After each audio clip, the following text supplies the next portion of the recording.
जय हिंद। स्वागत है आप सभी को इस वीडियो में, जिसमें आज हम क्लास 10th साइंस फिजिक्स का चौथा चैप्टर जिसका नाम है विद्युत धारा, उसमें आने वाले 5 नंबर का प्रश्न जो कि है ओम के नियम को लिखकर सत्यापित करें। तो यह प्रश्न 5 या 6 अंक में पूछा जाता है, जो कि बहुत ही इम्पोर्टेंट है।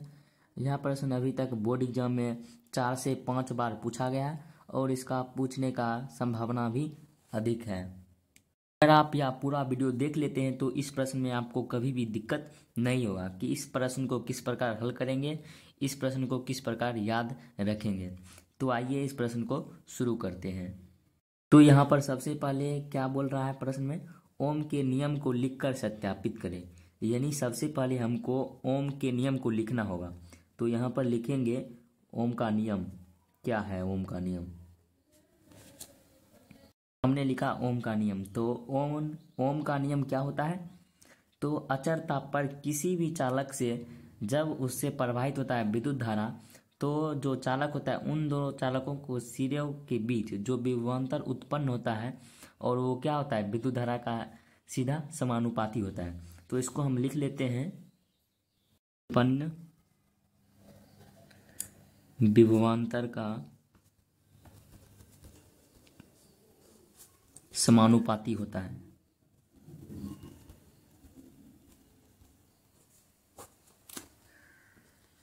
अर्थात तो यहाँ पर हमने लिखा है ओम के नियम, अचर ताप पर किसी चालक से प्रवाहित होने वाली विद्युत धारा चालक के दोनों सिरों के बीच उत्पन्न विभवांतर का समानुपाती होता है। अर्थात जो विद्युत धारा है, विद्युत धारा जिसको हम लोग किससे सूचित करते हैं, आई से, या समानुपाती है। समानुपाती का चिन्ह इस प्रकार होता है। किसका समानुपाती है? विभवांतर का। विभवांतर को हम लोग भी से सूचित करते हैं। लिख सकते हैं कि जो विभवांतर है वो समानुपाती है किसका? विद्युत धारा आई का। जब ये समानुपाती का चिन्ह हटता है तो एक कांस्टेंट आता है, यानी नियतांक आता है। तो यहाँ पर जब ये समानुपाती का चिन्ह हटता है तो यहाँ पर कांस्टेंट आर आता है, जो कि रेजिस्टेंस है, यानी जिसको हम क्या कहते हैं, प्रतिरोध कहते हैं। ब्रैकेट में जहाँ आर क्या है, प्रतिरोध है।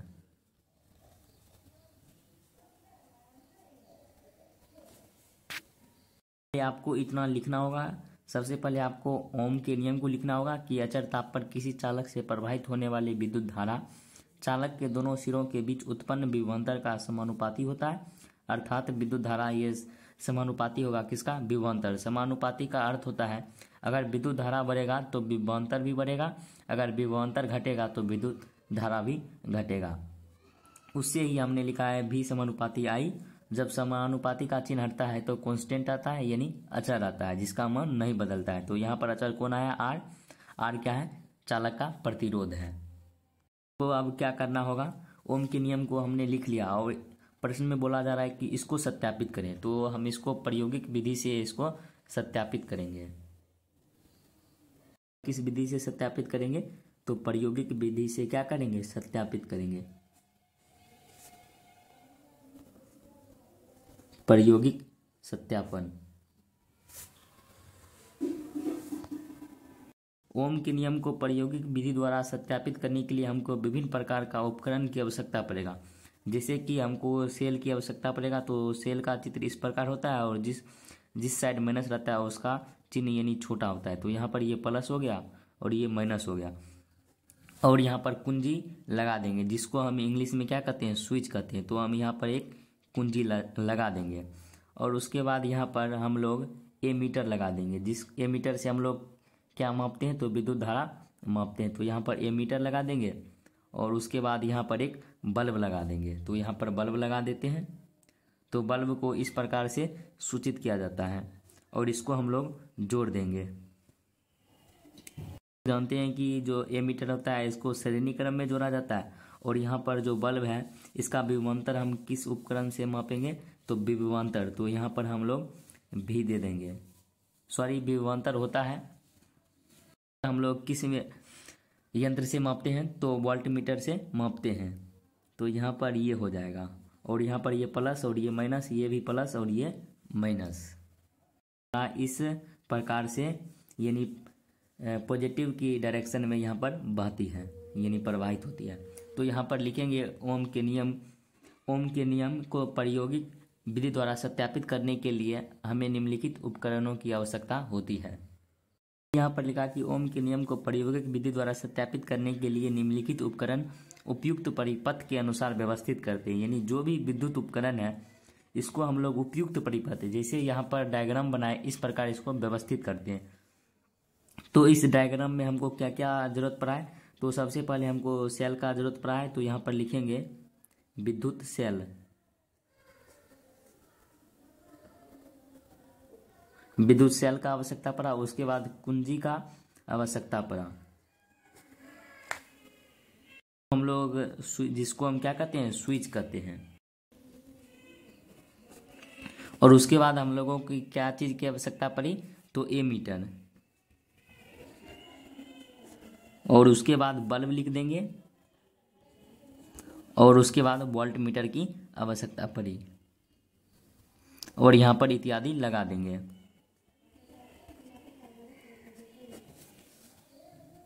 देखेंगे प्रायोगिक विधि, प्रयोग विधि। तो प्रयोग विधि में हमको क्या क्या लगा है, यानी इस प्रयोग को करने में हमको क्या क्या लगा है, तो उसके बारे में लिखना है। विधि में लिखेंगे कि सबसे पहले जो सेल था यानी बैटरी, उसको जोड़कर और उसको ऑन कर दिया जाता है। जब उससे विद्युत धारा प्रवाहित होता है तब जो एमीटर हमने ऊपर में लगाया था उससे विद्युत धारा और वोल्ट मीटर से विभवांतर का मान जांच लिया जाता है, यानी प्रत्येक स्थिति में। और इसी प्रकार हम बार बार करते हैं और प्रत्येक स्थिति में विद्युत धारा और विभवांतर का मान निकालते हैं, और प्रत्येक स्थिति में देखते हैं कि विद्युत धारा और विभवांतर का अनुपात यानी उसका क्या आता है। तो प्रत्येक स्थिति में पता चलता है कि जो उसका अनुपात है ये कांस्टेंट है, यानी अचर है। तो इस प्रकार हम लोग लिख देंगे कि ये ओम के नियम को इस प्रकार हम लोगों ने क्या किया है, सत्यापित किया है। तो प्रायोगिक विधि में सबसे पहले हम लोग लिखेंगे कि यहाँ पर सबसे पहले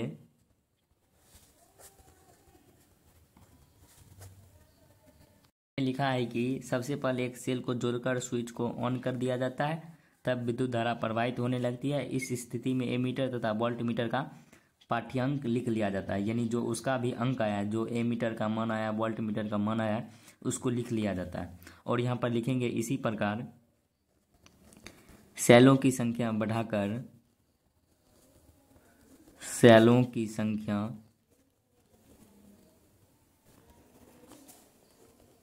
बढ़ाकर प्रत्येक स्थिति में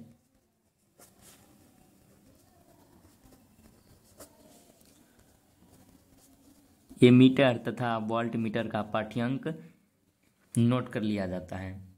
लिखेंगे जब भी तथा आई का अनुपात, यानी भी बटा आई का अनुपात जब चेक किया जाता है तो यहाँ पर जांच किया जाता है, तो जांच किया जाता है तो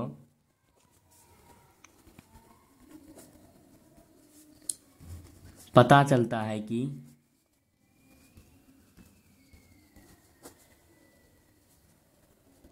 जो विद्युत धारा है और जो विभवांतर है वो क्या है, समानुपाती है।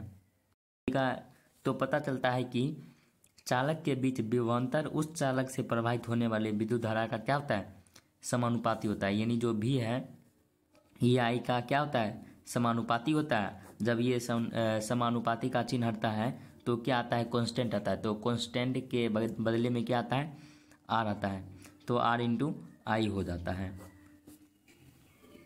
ओम के नियम को हम लोग ग्राफ पर दर्शा देंगे, यानी ओम के नियम को ग्राफीय निरूपण करेंगे। यहाँ पर ओम के नियम को ग्राफीय निरूपण करेंगे तो सबसे पहले हम लोग क्या करेंगे, इसका ग्राफ बना लेंगे। तो ये क्या होता है, एक्स एक्सिस होता है, और ये क्या होता है, वाई एक्सिस होता है। एक्स एक्सिस पर विभवांतर को रखेंगे, विभवांतर को किससे सूचित किया जाता है, भी को, और वाई एक्सिस पर विद्युत धारा का मान रखेंगे।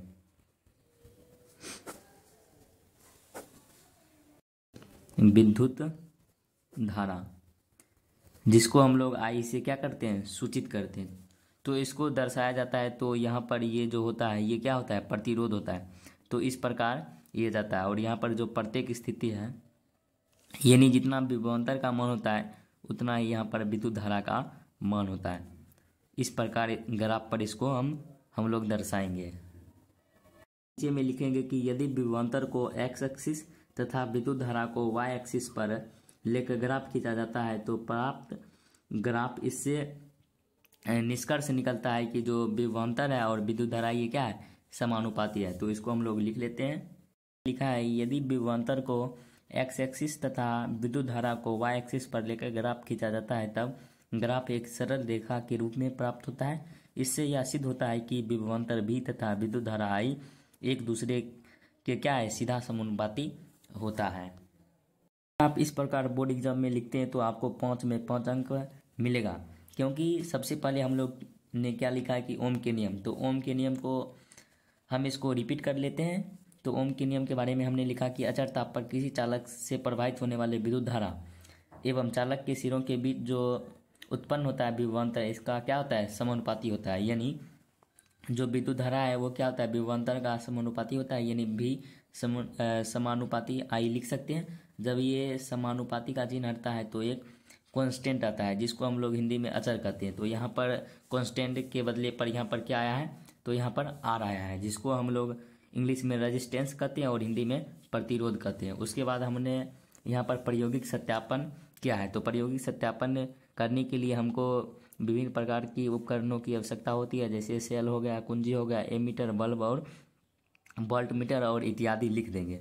उसके बाद यहाँ पर हमने लिखा कि ओम के नियम को प्रायोगिक विधि द्वारा सत्यापित करने के लिए निम्नलिखित उपकरणों उपयुक्त परिपथ के अनुसार व्यवस्थित करते हैं। यानी जो ऊपर दिया गया है इसके अनुसार व्यवस्थित करते हैं। उसके बाद जो उपकरण लगा है वहाँ पर लिख दिए हैं। और उसके बाद हम लोग ने प्रायोगिक विधि, तो प्रायोगिक विधि में हमने क्या लिखा है कि सबसे पहले जो ये स्विच होता है इसको ऑन कर दिया जाता है और इसके बाद विद्युत धारा प्रवाहित किया जाता है और एमीटर से विद्युत धारा का मान मापा जाता है और वोल्ट मीटर से विभवांतर का मान मापा जाता है। और इस स्थिति में जो एमीटर और वोल्ट मीटर का पाठ्यांक नोट कर लिया जाता है। यानी जो भी एमीटर का मान आया और वोल्ट मीटर का मान आया उसको लिख लिया जाता है। और इसी प्रकार प्रत्येक स्थिति को बार बार दोहराया जाता है। और प्रत्येक स्थिति में यानी जो भी है और आई का अनुपात चेक किया जाता है तो दोनों का अनुपात समान आता है। यानी अगर भी बढ़ता है तो आई भी बढ़ता है, अगर आई घटता है तो भी घटता है।